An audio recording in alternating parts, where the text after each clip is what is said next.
And wherever you are, it's the mighty yet humble Jill Eckersley. Jill Eckersley and Terry Eckersley. Jill is actually now our housing support executive. Give it up for Jill. Come on, that's a good title. Wow. What a title. Yeah, we've amazing. also got in the studio with us, we've got the mighty Bev, who starts on the 1st of November, and Bev is our housing development manager. Give it up for Bev. Wow. Come on, amazing. It's very exciting. And we've also got our registered social worker and board member, trustee, director, the mighty Paul. Give it up for Paul. Come on, Paul. Fantastic. The humble yet mighty. Everybody are humble and mighty here, aren't they? We fit in. That's why we're a tribe, isn't it? That's why we're a tribe. So welcome. What we wanted to do tonight was just to help new staff integrate and train and develop. We're just going to share the whole process of River Network Housing. How you apply or referred, then interview, and then what you get. Support, you can say rights and responsibilities, being with us, working towards move on, and everything we are and do. Think of that, Jill. That sounds great. Yeah. Great. Well, first of all, if you go to rivernetworkcharity.org.uk/housing, you can then get a bit of information, but then there's an application form. There's a drop-down box application if you live within the Derbyshire Dales District Council. Or this is not going. This is all transitional because, of course, the new Unitarian Council or bi-councils coming in. There's going to be 2 councils in Derbyshire and the High Peaks. There's currently 10. It's going to be reduced to 2: a North Derbyshire and a South Derbyshire. But for now, we've got 10 councils, and we're within the Derbyshire Dales District Council. So if you're within there, if you live at Ashbourne, Matlock, Bakewell, can you name any other places that are within Derbyshire Dales? Chesterfield's not Derbyshire Dales. Sorry, not Chesterfield. Tideswell.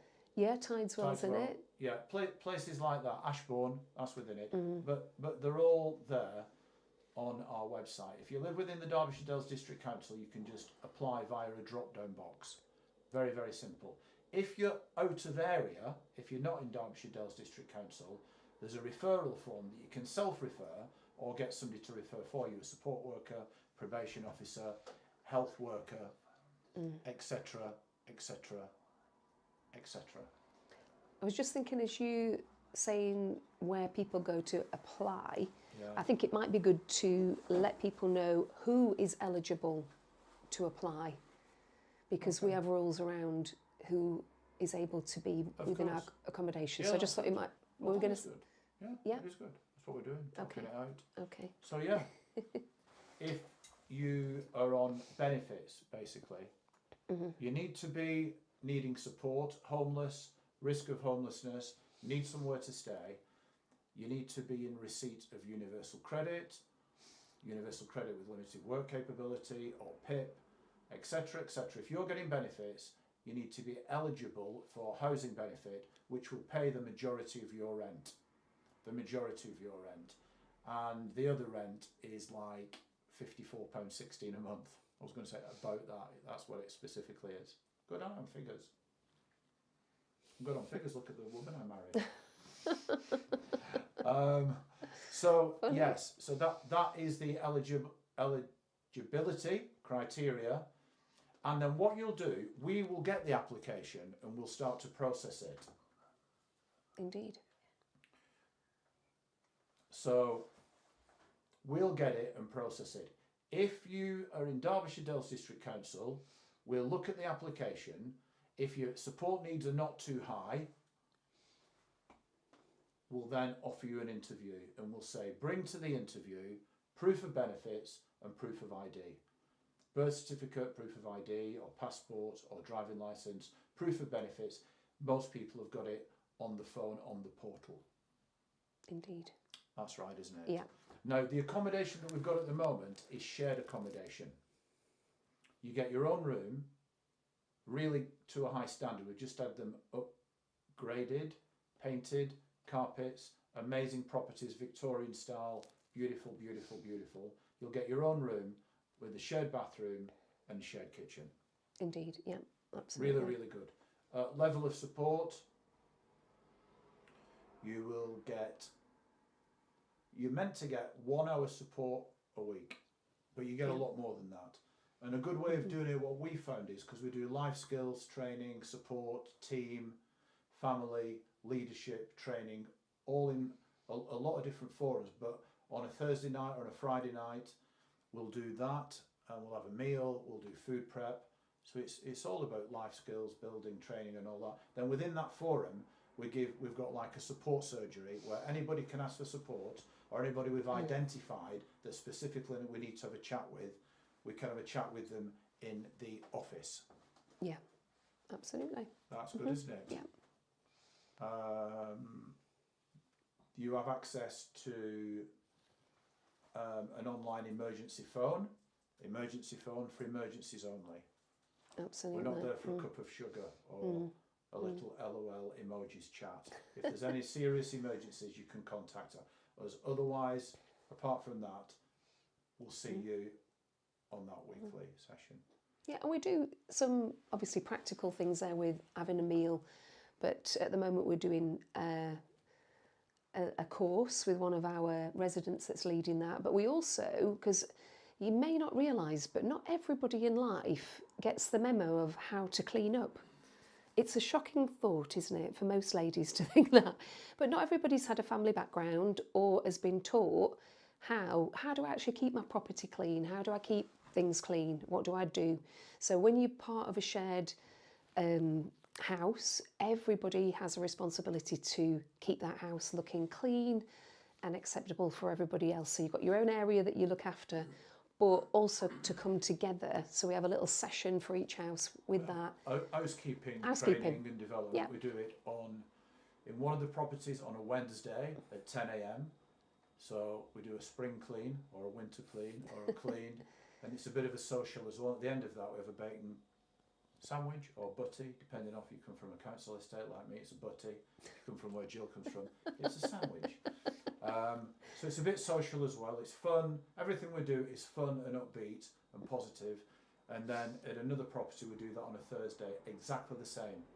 And our amazing Carol, one of our senior residents, not senior in age, but in authority and responsibility, she oversees both of those with Jill. So that's great. Also, I forgot to mention, we do have a disciplinary procedure. And we're very big on when people first move in, we say this up front, we're very clear about it. We do not tolerate drugs at all. We're zero tolerance to drugs. Yeah. There's no alcohol in the properties. The safe places, safe spaces. We've got a strict curfew, 12 o'clock midnight. Yeah. If you're after then, you turn into a pumpkin, especially this time of year. Yeah.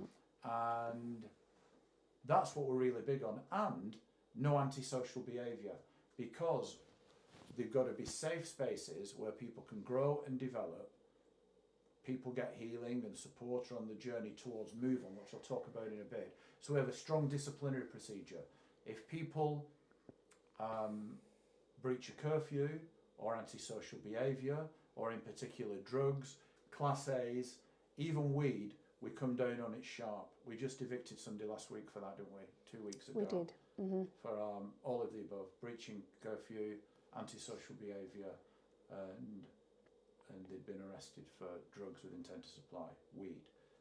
But so we're very, very strict on that, and people know that up front.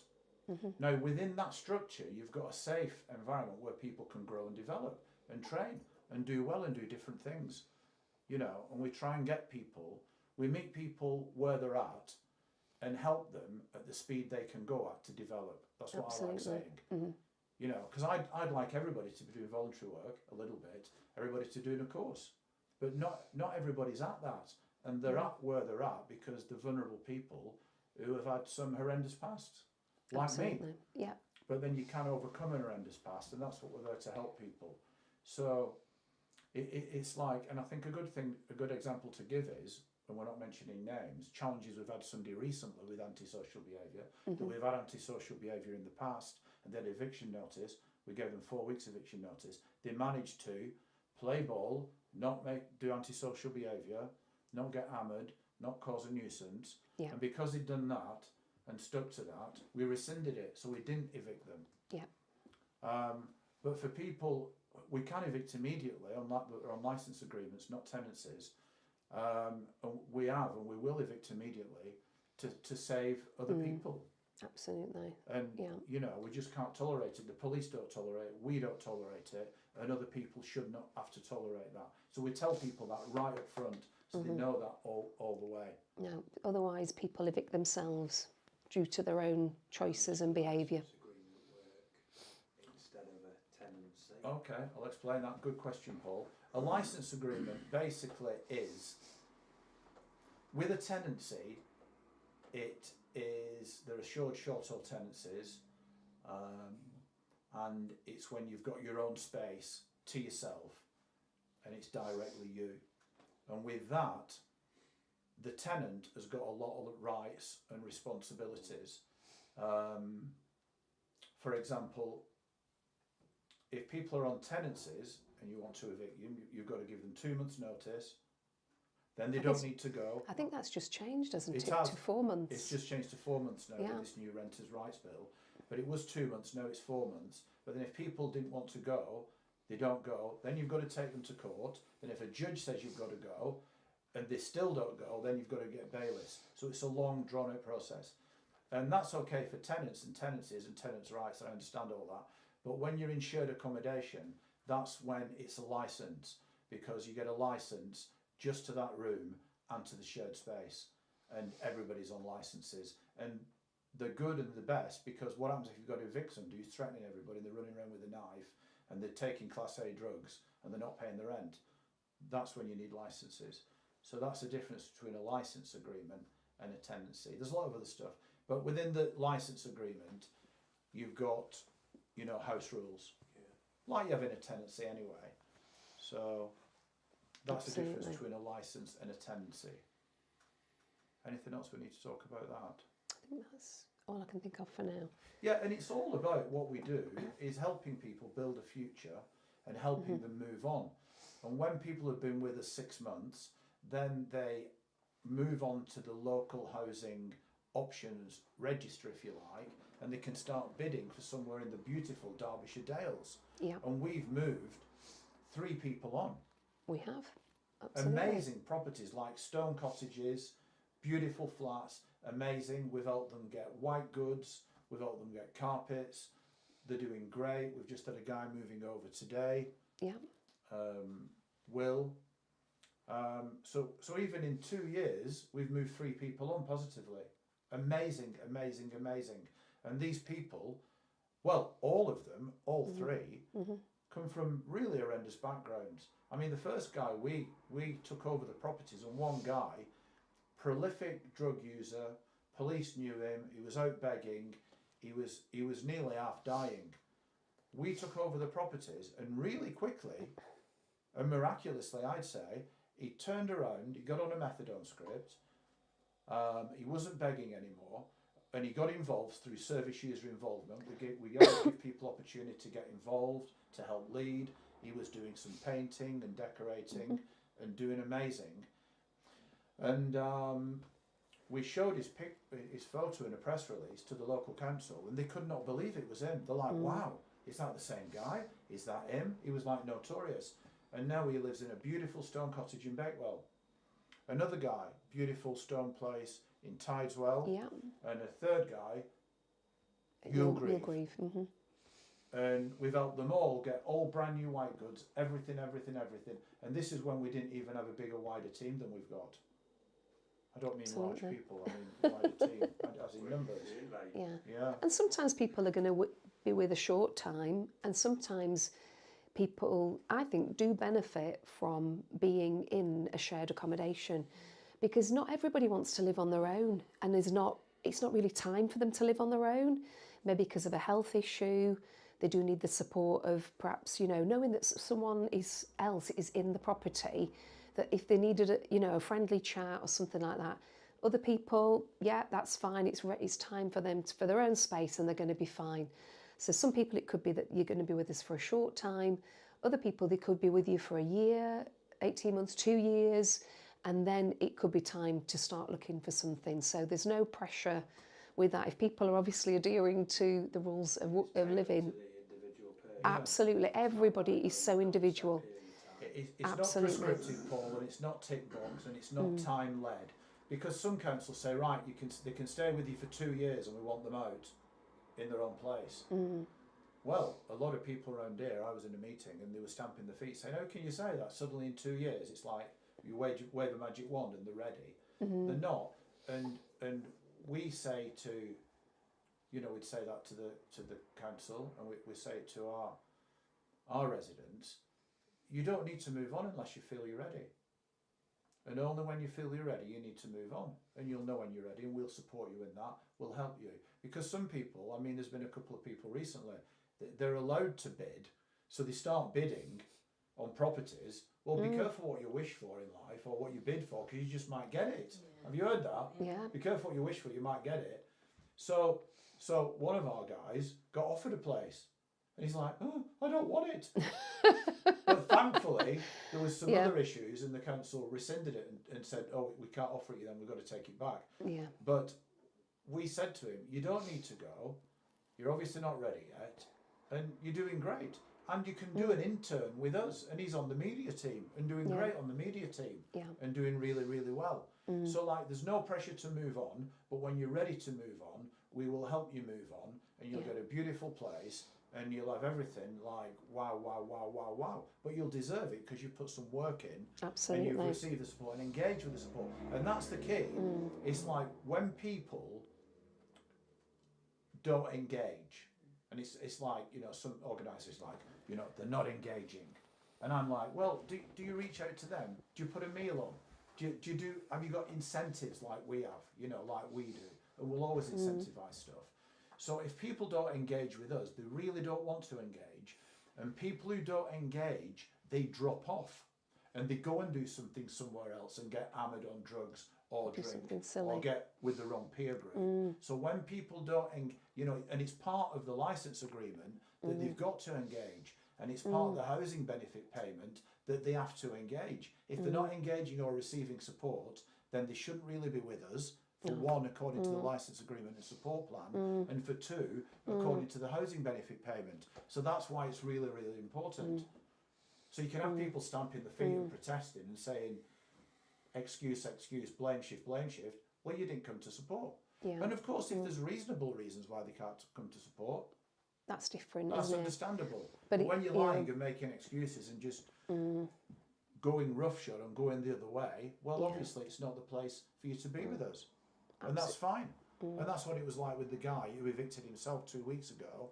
It's like, because the police came, if we evict anybody and they're a bit airy or a bit resistant or a bit giving it the large, combative or whatever, we'll just call the police. We'll 999 it, and I encourage you guys, 999 it, if we're evicting people, and the police will come and support us in that eviction. I think part of it is what I see is that people begin to not stick to the very simple house rules that there are. They're not big, they're not difficult, be in at a certain time, because it's about normal behaviour. Like if you were working, you need to be at home, don't you? Most people want to be in, watching a show at night, having a meal, winding down, ready for the next day. When you don't have a structured life, you don't have to get up in the morning and do that. People have erratic behaviour that they think is normal. Oh, I want to be up in the middle of the night going for a walk. Who's up in the middle of the night going for a walk? Burglars. People who shouldn't be out doing things. So it's like, when people start to argue for the negative or against sound judgment or argue against licence agreement and indeed, so argue against just the simple things that they're meant to do. But I want to do this. Well, that's fine. You can do that, but you can't do it here. So you're allowed to go. In fact, we're encouraging you to go. It's time to go. So nobody is forced to stay and do that. Yeah. But when people begin to rally against sound judgment and sound structured life, there's something wrong and that they're not ready to embark upon supported housing and going in the right direction rather than the wrong one, which isn't helping them.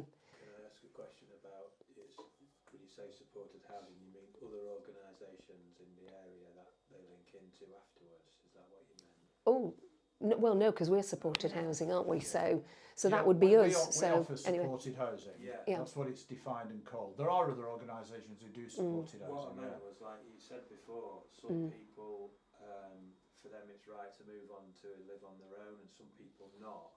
Some people Yeah. they need to live with other people. Can you say a bit more about where they can move on to? Well, you mentioned the bidding, didn't you? You mentioned the bidding Yes. process. Do you want me to talk more about the bidding process? Or where they can go to. Okay, Yeah. all right. Well, I mean, people can either move on to independent living, and they'll do that through the bidding system on the housing options through Derbyshire Dales District Council, and they've got a few organisations linked in with them. A lot of stock they had, they've got it now. Begins with P, is it? Platform. housing. Platform have got loads. Guinness Trust, a few others. And that's independent living when people are ready to live independently. But we've moved people onto rehab. We sent a guy down to Cornwall on We did. alcohol rehab, a young guy. I presume he's doing well. We haven't heard from him. We sent somebody to Lighthouse Homes in Rotherham who got evicted from us. This is an interesting story because he went on a bender, booze and medication and stuff, and antisocial behaviour and all that. So we had to evict. Police got involved. We had to evict him, and we ended up taking him to the hospital, threatening suicide again. They only assessed him the morning after the alcohol had wore off. They kept him in hospital for a few days, and then he ended up getting put in Lighthouse Homes at Rotherham. But because he was still on the books of Derbyshire Dales District Council, he was still on the bidding on the list of local accommodation here, and so he's managed to get a place, but he's stayed clean since then, which is great, and he's doing very, very well. He was offered one place. He was but offered he didn't one feel place, that was right. refused it. I think you can have up to 3 refusals. He didn't want that, but he's accepted this other place, but he's been clean since that. It was obviously a wake-up call. He was in a terrible state, and that's worked out well. So there's all those different options, Paul, and good questions really. And if people get evicted from us and they are priority need, the local council have got a responsibility then to house them. Where will they end up? They might end up in a hostel, they might end up in a hotel or B&B, but these are often places where there's lots of other people on drugs, alcohol, full of crime. They're not good places to be. So, but that's the choices and decisions that people are making. They want to live that way. And the challenges for us with some of those people is we offer support, there's disciplinary in place, there's all this going on, but if it's their choice. Do they want to take support and go the right way, or do they want to live that way? And for people who live that way, we can't really stop them, and they're making those choices. And one line that somebody said, which really is good, that I'll use, because I don't like a lot of other lines they say and use, but they said, well, Terry, you're giving them the opportunity. Yeah. You've given them the opportunity, and that's all we can do. Yeah. You know what I'm saying? So that's the fine line with people who are especially on the edge of, like, you know. And we could just be part of somebody's journey. And if they're not ready to move on, I think one thing you have to learn, and I probably learnt this from my own family and my own brother who had challenges, is you cannot change another person. It's a job of work changing yourself, not anything else. But you cannot invade somebody else's free will. And you could absolutely wear yourself to the bone. I'd even seen my parents do it, make themselves quite, stretched to their own capacity. But if that person is, sorry for the term, of hell-bent on going in one direction, no matter what care you provide for them, they'll still keep going in that direction. So you have to learn to cut off any codependency and release them and let them go. Yes, that's a good point, because if you are enabling somebody with, antisocial behaviour, alcohol abuse, drug abuse, if you are curtailing to that behaviour and pussyfooting around that, if you like, and being led by that, you're codependent, and it's like that in any relationship. Absolutely, and it can be easily done when you care and you love for someone. I remember reading a book many years ago of, it was Judy Garland's second daughter, Lorna Luft, and the whole family, bless their hearts, were stuffed full of drugs and alcohol due to being in the Hollywood, theme, scene, should I say, if you read any of that information. But I remember a story, I think it was about Liza Minnelli, and they'd taken her to the Betty Ford clinic, and they sit the families round, they chat to them about their family member, what's their issue. And so this one will say, I pay his rent because he'll be homeless. Or this person, well, I clean them up when whatever. And they'll go back round and they'll say, right, you need to stop paying the rent. Stop enabling this person, because when you cover continually for people, they're never faced with themselves, that they don't wake up covered in whatever, or they don't this, whatever it is for each person. And then because it's shameful for the families, and it's hard to face the bare bones of this person in your family that is just absolutely a mess. And I think that's the hardest thing for either parents or family, just to say, I've done everything I can do now, I've got to let go, and you've got to choose. And that's for all of us. We all choose the life that we have, regardless of situations and circumstances. You can read, can't you, about people going through the worst of circumstances, yet look at people like Nelson Mandela. This is a bit off-piste here. But he was in prison all those years and then became president of South Africa. But there was a change that obviously occurred in that man. He could never have done that, and that's probably quite a big jump. But we have to make those tiny steps. He remained sweet, didn't he? He remained sweet. He forgave his captors as well. So whatever you faced, whatever difficulty, there's always an opportunity for change and your life to get better. That's good. And just to emphasise, we've moved 3 people on really positively, doing great. And at the minute, the community is very balanced and everybody's doing great. We've got people involved, taking leadership roles, getting involved in the media, the housekeeping, leading and training and oversight as well as involved in it. All manner of things. We've got a couple of people going to the Woodland next week, which is positive and great.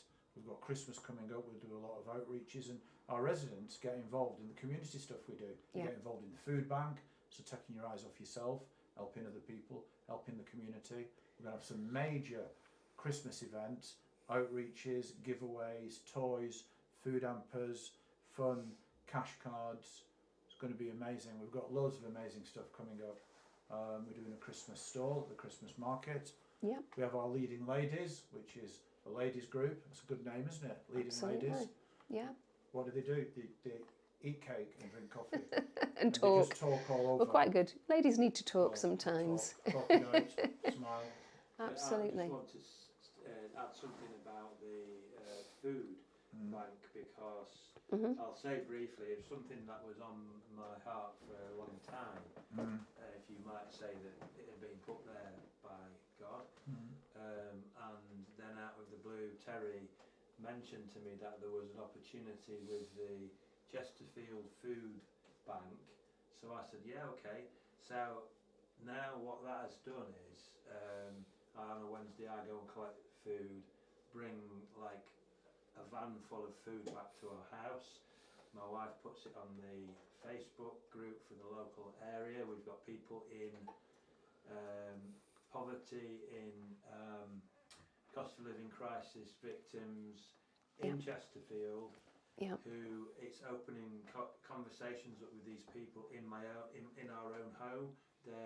It's developing and snowballing into a ministry of its own. That's off the back of River Network being in there at the Lidl in Chesterfield. That's great, that's really great. And we've got a Chesterfield posse now growing. Absolutely, yeah. We've got Paul, Bev and Gemma. You'll meet Gemma next week, next Friday, which will be great. That'll be good. Yeah, and we have a food bank that feeds into our project here and to local community in Matlock as well. The housing projects, they get food bank dropped off on a Thursday night, they get food bank dropped off on a Friday night. So we've got a really great programme, really. We do. So we link in with a school in a deprived part of Chesterfield, the Chesterfield Football Club, and a food bank in Dunstan. Brilliant. Because there's so much food that's just going into landfill. Exactly. That's a very good And are point. you taking the cage now, Paul? Yes. Yeah, I'm taking the cage, but I remember to unlock it first That's good. because Bum. Then you can put the cage back. Be banging your hand against it. That's right, yeah. Yeah, I'm saying that because we get loads of... Tinned goods and No. things like that. Oh, well, sorry. We get loads of breads and pastries and all that. Perishable food. That Yeah. they're giving away. And around Christmas time, they even let us in the freezer in there. Paul. Oh my I mean, gosh. we get all kinds of amazing stuff. I'm not going in there again. But then there's also a Too big. cage near where people donate. So Paul Yeah. wasn't getting that at first, but he is now, so I'm very happy about that. It So is. good. We're very blessed. Any questions, any comments? Was that all right? Was that a lot Really to, good. was that a lot to take in, or was that okay? No, I think you summarised it really well.